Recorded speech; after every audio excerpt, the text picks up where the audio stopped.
start off with something similar to what I asked Coop. You know, you guys obviously did not look very cohesive there in the first 10 minutes or so. What do you think changed, and do you think it was just a matter Yeah, of that was on me. One of my best friends in the world is the head coach at East Carolina, Mike Schwartz, and they played these guys earlier in the season, and they did something defensively that we have in our package a little bit, and we tried to start the game in that, and it didn't work well for us. I've seen a hesitancy in the guys trying to execute something that we don't do a lot. We'll do it, sprinkle it here after timeout or, you know, late in the clock. It's not our base defensive package.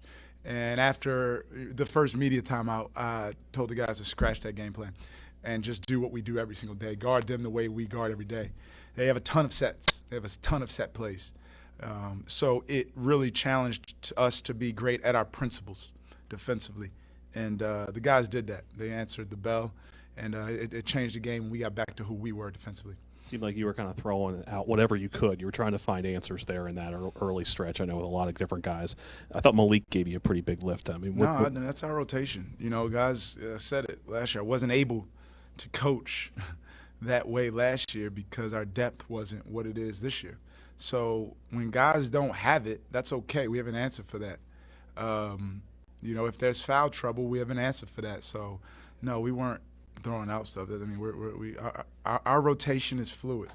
You know, we have a set group of when we want guys to come in and out. But if poor play or fouls change that, we're absolutely fine. Our guys, when we practice, we don't have a starting group and a backup group in practice. Coop and BJ go at each other every day. Ronald and Devin, Josh and G. So all our guys play with each other every day in practice. You mentioned the foul issues and whatnot. It seemed like, you know, obviously Josh did not get into any kind of a rhythm at all. I mean, is it encouraging that you guys can grind through a game like this even if he's not out there? Yeah, we have depth. We have three really good big men. I was a guard as a player, and I'm learning more and more as a coach how much I like having some good bigs. I've been watching a lot of Purdue basketball on my spare time, and I really like what Coach Painter does, utilizing those bigs and getting the ball inside. Illinois, Maryland last night was a really good game, watching the physicality inside.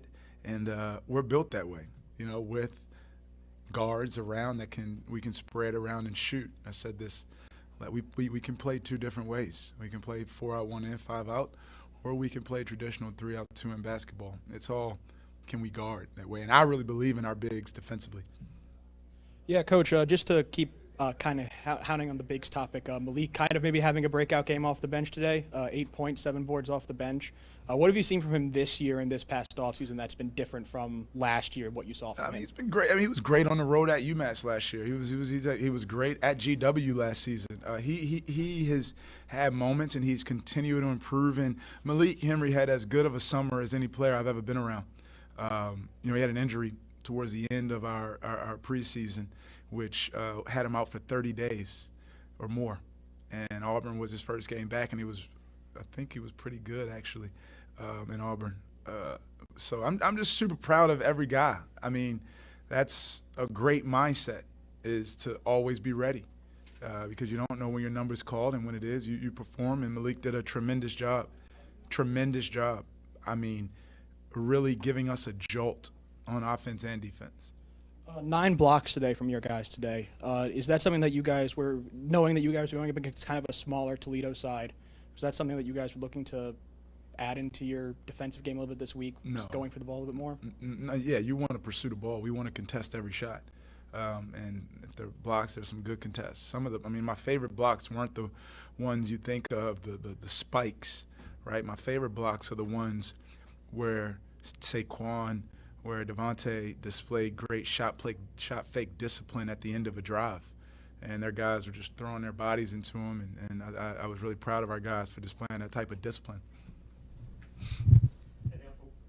Coach, late there in the second half, Ronnie gets the charge, leaving his feet to make the pass. Next time he's in, he comes into the paint, stops on the ground, kicks the extra pass to Victor for the 3. Growth mindset for him to realize got to play off 2 feet like you guys tell him all the time. Yeah, I don't mind you jumping to make a pass. I don't like you jumping to find a pass. You know, we really value playing off of 2 feet. And we had a few edits showing leading up to it. We work on it every single day in practice. We just haven't been doing it enough in games. And we showed him an edit of the best players in the world doing it. Luka Doncic, Michael Jordan, Kobe Bryant, DeMar DeRozan. And just for the life of me, couldn't understand why we haven't been doing it in games. And Coop had some great ones. Ronald had the best one at the end. Davon's work on the interior, a couple post-ups in there as well as a few driving layups. Just you were kind of smiling as he was talking about that. What's kind of your take on him? I don't know if I can expand into the depths of what our discussion is about when he just allows himself to be strictly a shooter. But he's so much more than that. And I was driving from Knoxville to here when I got a text about Davon Cooper. And the first video I seen, he looked like Damian Lillard. I mean, passing, pushing, bounce, dribbling, getting in the rim. And, you know, we like threes, but we love paint production. And I always have thought he's so much more than that. And as he continues to get in shape and transform his body and continue to improve, he's so much more than just a shooter. And bigger picture, 3 games here in the last 8 days or so, all wins after getting back from the Paradise Jam. Just how would you kind of size up the growth that you guys have shown? Yeah, we were, lessons learned in the Virgin Islands. Obviously losing Ronald in our second practice down there, it wasn't great. Boston College jumped on us. Belmont, we weren't great down the stretch, and Buffalo had a great mindset going into that game. But nothing changes. Nothing changes on our approach. Losing makes you focus more. It makes you watch film a little bit more intently, find details. Now the challenge is when you've encountered some success, small, nothing major. I mean, 3 games, whatever, 3 games at home. Now it's do you still have that same approach that you had when we're on the flight back from St. Thomas, watching film, going in practice? We need to maintain that same, humility, focus, and intentionality moving forward.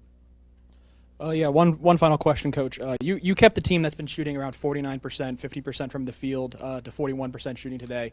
Once you guys made that defensive change after the first media timeout, what were you seeing from your players that were like, wow, we're really making these guys take some really tough shots? We knew that going in. They're a very similar team to UMass last season, top 30 defensive team. Haven't been having as much success defensively this year, but truthfully, their defense is stout. It's been a lot better since they got back from their MTE. They've been guarding a lot better. They did a tremendous job on Richmond the other night defensively, but we know they were a great offensive team. So our mindset was defense. Statistically, if you get stops, your offense will be better. So our guys had a great mindset of trying to get 3 consecutive stops when they could. Didn't get any in the second half, had 5 chances at it. We failed all 5 to get 3 straight stops. Thank you, guys. Have a good evening.